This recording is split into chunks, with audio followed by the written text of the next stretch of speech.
This bony, twisted silhouette dragged itself into the bedroom and stood right next to the mother, who was sleeping. It looked uncanny, like a human who'd starved to death, with wide eyes and arms so long they trailed behind it when it walked. It just stood there, watching the parents, then lifted a bony finger and started counting. I stood there, frozen, watching this horrifying show, forever scarred in my head. It kept counting and counting and counting. I was so scared to move that I would have watched it forever. It wasn't until something else happened that made me break into this exhausting run. It saw me. I spent the next hour in the other bedroom, fidgeting with the little porcelain horse. This kid was a lot braver than I thought. In the silence, I kept trying to make out distinct, unfamiliar sounds, but didn't succeed. The house had fallen asleep, and the night had become uneventful. His parents arrived soon after that. I put the horse in my pocket and went downstairs to greet them.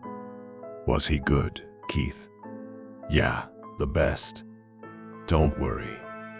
I studied both of them, head to toe, their clothes, mannerisms, facial expressions, but mostly the mom.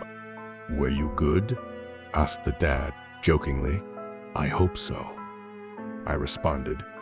They wanted to drive me home, but I insisted on taking my bike. I closed the door behind me, but instead of leaving, I headed to the backyard. I just wanted to see something.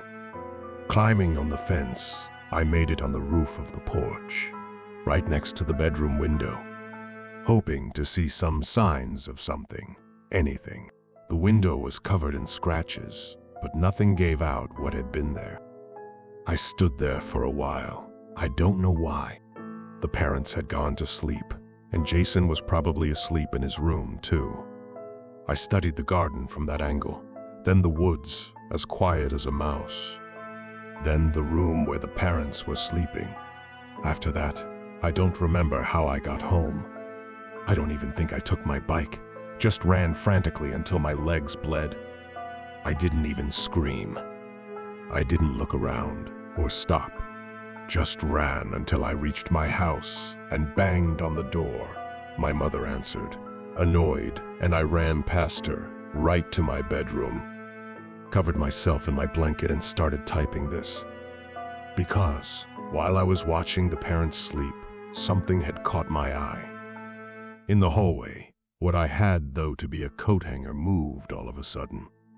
It had been standing there so still, I hadn't even bothered to notice it until it disappeared out of my range, then appeared again. Shit.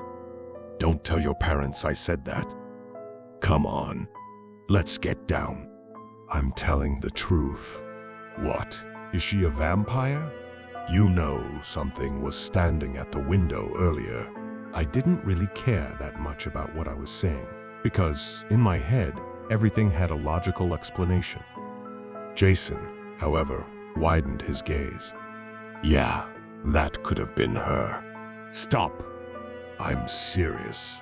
And what does she want from us? Does she want to eat me? We were now in his bedroom, and I had tucked him into bed. I had my back to the window, facing the hallway, which had now become way creepier than expected. She doesn't want to eat you. That's so great. I taste horrible. Good night. I tried to stand up and leave, but he grabbed me. Wait. Don't go.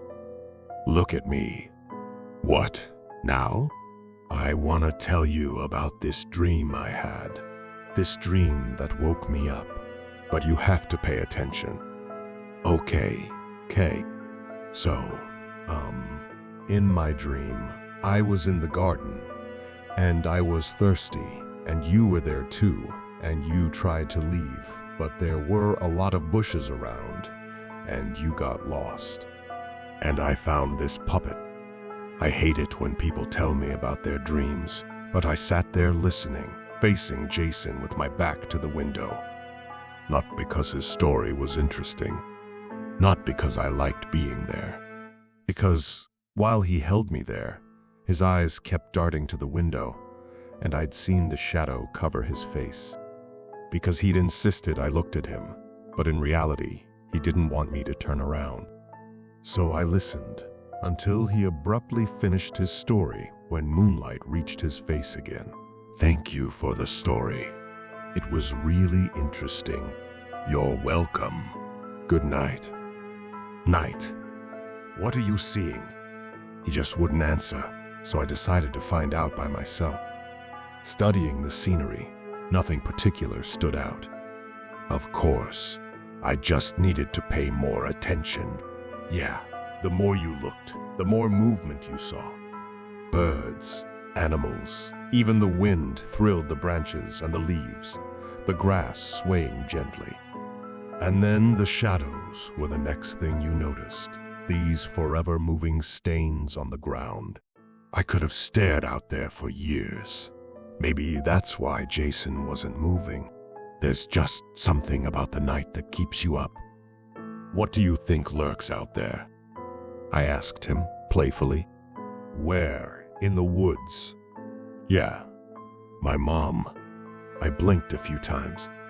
That was unsettling. I mean, kids say weird stuff, but why would he respond to that? Was that your mom joke? Was he trying to be funny? What do you mean? What does lurk mean? Oh, lurk means, well, when you wait or move slowly in the darkness because you don't want to be seen. So, like hiding? Yeah, but you're lurking when you also want to do something bad. Just how animals lurk before they attack.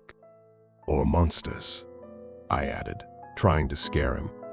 So, what do you think lurks out there in the forest?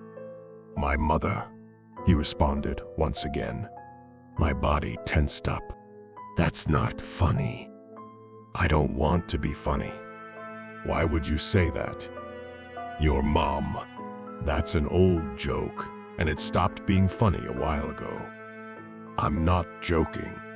Okay, let's go to sleep. Your mother can't be lurking out there. I saw her, and she's pretty nice. I don't know what she told you, but she doesn't eat people. She's out with your dad now, and they're gonna come home in a few hours. If they find out you aren't sleeping, I'll get a lot of shit for it. Where did the kid go? Jason? My voice pierced the silence, and I felt like an intruder destroying the quiet of the night. Jason, where did you go? I kept having the feeling of being watched, so I turned around, fixated on the attic door, which was now open. My instincts kept telling me to just leave, but my head, now spinning, refused. What if we had an intruder? What if he'd taken Jason? If I had just looked up at the window when the shadow passed, now I'd know what I was dealing with. If I just had the courage to face it. My voice sounded a lot weaker than the first time, but I still had to try. Jason? Yeah. The response was almost immediate and coming from the attic. Odd. What was he doing there? I put my foot on the first step of the stairs. What are you doing there? It's really late. Your parents are going to be home soon. Step after step, I tried to readjust my eyes to the darkness. The attic was really dark compared to the rest of the house, and I could make out a ray of light that traced out this tiny silhouette. Jason, are you there? What are you doing? You're freaking me out. I finally reached him and put my hands on his tiny shoulders, but he didn't respond. He was just staring out the tiny window, into the woods. What's going on? I asked. What are you looking at? I sat next to him and stared out the window at the woods. There was a portion of grass beginning from the house, pierced by trees. The farther you went, the denser the trees were, until you'd discover you were completely surrounded by the woods. unable to see the sky from how tight the branches closed around you. The forest commenced from the garden and swallowed the horizon like a dark mass, blending with the sky. The window framed this darkness, this suffocating emptiness, and made me feel as if we'd reached the end of the world, and had we dared to venture into the forest, we'd just fall over the face of the earth. And there stood Jason, just staring. It must have been around midnight that night when I slowly pulled out one of the drawers in the main bedroom. This one had all types of trinkets, coins, notebooks, pins, buttons. This family liked to collect useless stuff and let it hang around the house, and I liked to explore it. As I was studying this little ceramic statue of a horse, I moved it around, noticing the moonlight hit its porcelain from different angles. I debated whether to just take it or not. Would they even notice? My chest tightened and my mouth opened. The horse was no longer bathed in moonlight, because this huge shadow had covered it and was dancing on its porcelain. Looking around a bit, I noticed the shadow took up half the room. I could not make out the silhouette or what could have made it. It just seemed so unexpected that fear crept up to me and froze me. Someone was at the window. I know it could have been a bird, that's the rational explanation, and I could have solved all this doubt by just looking up. But I didn't, because what if it wasn't a bird? I stood still for so long, not knowing what to do until it passed, and the horse was lit up again by the moonlight. I breathed a sigh of relief and put the horse in my pocket. I didn't know at the time, but that would have been my first contact with it. Something made me stop snooping around and just get downstairs. I turned on the TV and curled up on the couch. At one point during the night, I heard creaking upstairs. I know it shouldn't have freaked me out so bad, but I still got scared, so I went to check it out. The house was dark and quiet, and the two bedrooms facing each other were empty. Empty. I asked the kid I was babysitting, "What do you think lurks out there in the forest?" He responded with my mother. "I've been babysitting all summer in order to make some extra cash." At first, I just asked around at school if anyone needed a babysitter for their siblings, or if they knew anyone who could be interested. I started babysitting kids whose families I knew, but eventually I needed more money. So I put up an ad on Craigslist.it. Wasn't long until I got a response. The family lived in the suburbs, but what bothered me was how close to the woods their house was, and the fact that they didn't have any neighbors. I got a bit freaked out at first, considering the fact that they were strangers with a cabin in the woods, but decided to push through the fear for the money. The house was a cozy little cabin, clean, with a garden in the back that had a gate which led to a trail in the woods. They had little lanterns hung out in the garden and a swing all the way in the back. The living room had a large window that faced directly the forest, and during the day the room was bathed in sunlight.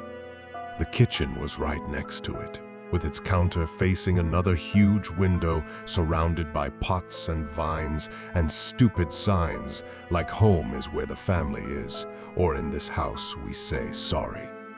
Upstairs, they only had the two bedrooms. The attic was a tiny space whose window faced the woods too. The kid was pretty quiet. Honestly, I neither liked or disliked him.